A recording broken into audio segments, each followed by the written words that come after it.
Bismillahirrahmanirrahim. Assalamualaikum warahmatullahi wabarakatuh and good day to everyone. Okay, hari ini 5 hari bulan 5 pukul 11.31 malam. Okay, market dah tutup.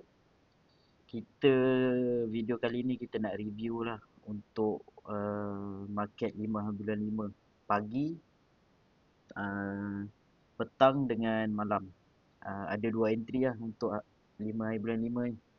Sebelum tu pergi ke Telegram saya, Telegram group kita, channel ni, channel Cho Trader FCPO.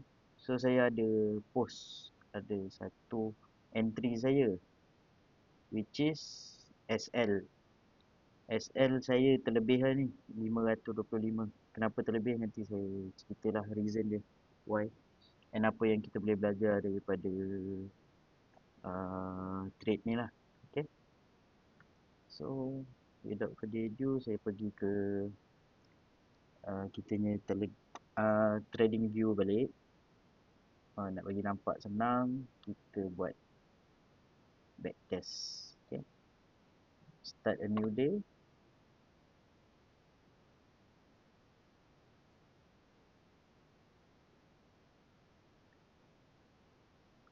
Okay, ada kotak dah ada entry. Bila ada entry, kita buat sell. Tarik 12 tick daripada line entry dan 12 tick untuk BE, start BE. Ikutlah, ada setengah orang dia tak nak BE, dia nak kalau yang high risk tu dia akan ada dua je possibility, either SL, OTP. Dia tak ada BE, dua je, SL, OTP. Tapi mana yang nak jaga dia punya capital atau being moderate trader, moderate risk taker, dia boleh buat BE lah. BE macam saya beritahu, kalau direction kita sell, dia turun ke bawah dan tutup di bawah 12 tick, kita boleh start cari fair value gap yang terdekat dengan candle tutup. Okay, so kita teruskan, kita tengok lah untuk trade ni macam mana.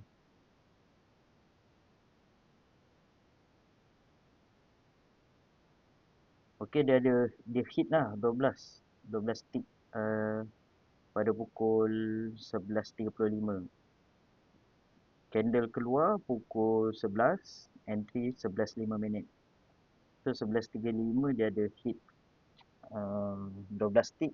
Tapi kenapa tak start cari fair value gap kat sini ataupun kita tak start BE kat sini? Sebab dia candle tak tutup bawah 12 tick lah.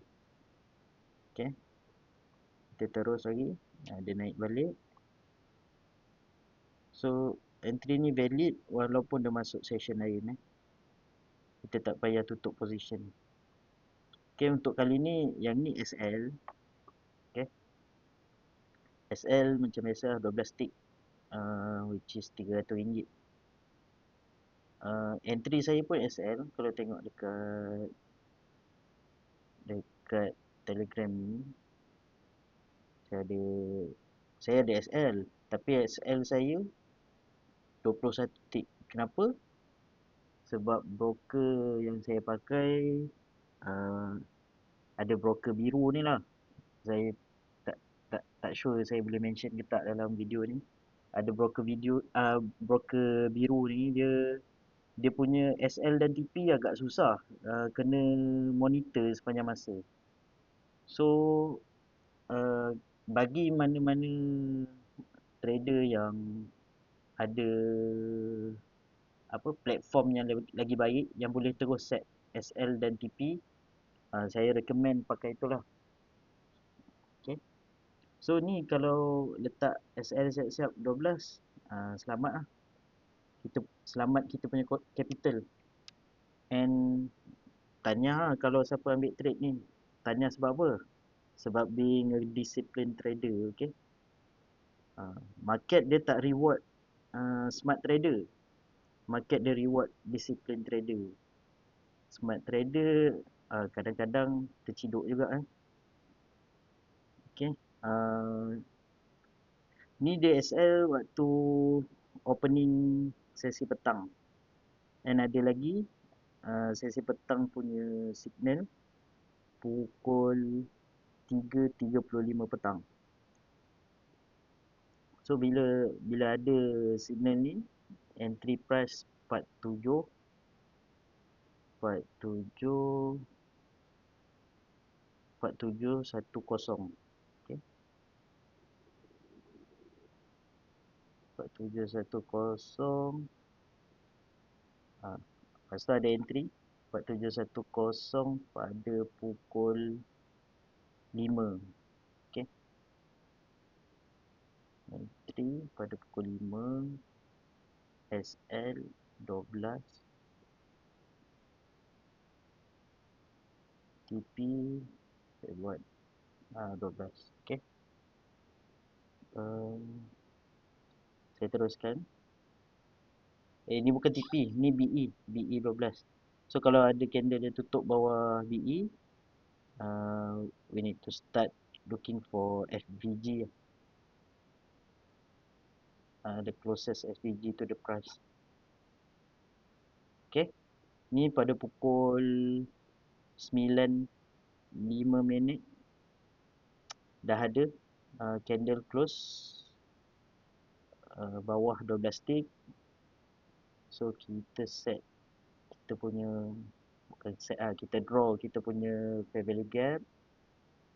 So kita tunggu candle tutup bawah tutup atas fair value gap kita. Kalau dia tutup atas fair value gap kita, kita keluarlah position. Candle biru ni ada tutup. So kita keluar position pada opening candle seterusnya. So untuk trade yang ni kita dapat 3 tick. So tadi kita rugi 12 tick. Ni kita dapat 3 tick. So calculator. Ni kalau tuan-tuan dan puan-puan ikut one to one kita punya indikator ni, sebab yalah every trade, every person punya trade lain. Dia samalah macam kita duduk dalam classroom kan. Cikgu ajar benda sama. Macam ni kan. Kotak keluar benda sama dekat semua orang. Tapi result masing-masing lain. So itu saya tak boleh nak tolong lah. Tapi kalau mana yang disiplin fully ikut harga entry, harga SL dengan harga TP yang dia dah boleh set siap-siap, so it won't be any problem lah. Okay. So kalau untuk siapa yang BE, dia akan dapat 3. Siapa yang moderate risk trader, dia akan dapat 3 tick dekat sini dan negatif 12 kat sini. So negatif 12 tolak 3, 9 macam mana? 9 darab 25. So untuk market hari ni ikutkan kita rugi RM225. Hari kedua minggu pertama Mei. Okey. Tapi ada yang PM saya tadi, dia cakap terima kasih sebab dia hold lagi. Maybe kita nak cakap high risk taker pun boleh jugalah. Dia hold sampai market keluar exit. Kalau market keluar exit, dia dapat berapa tick? Tengok.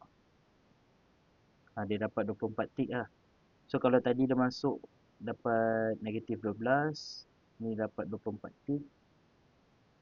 Dia dapat 12 tick lah. 300 lah dia untung hari ni. Pakai kotak yang sama, chart yang sama, tapi result berbeza setiap orang. So dekat situ main peranan jugalah. All we need yang kita belajar dekat sini kena disiplin lah. And broker tu pun main peranan. When you set your SL, when you set your TP, itu pun main peranan penting. Okay. So that's all for me. Jadi sekali saya nak ingatkan, boleh boleh join Telegram ni. Uh, Video pun saya akan upload dekat YouTube, dan tuan-tuan boleh tengok ah. Saya takkan, yang ni sebelum ni saya upload video dekat Telegram ni, tapi saya tengok berat. Mostly tuan-tuan pun tak nak beratkan phone kan. So saya akan upload dekat YouTube, tuan-tuan boleh tengok kat situ. Boleh juga like, subscribe, komen ke kan, share ke dengan kawan-kawan. Okay. That's all for me. Thank you. Assalamualaikum warahmatullahi wabarakatuh.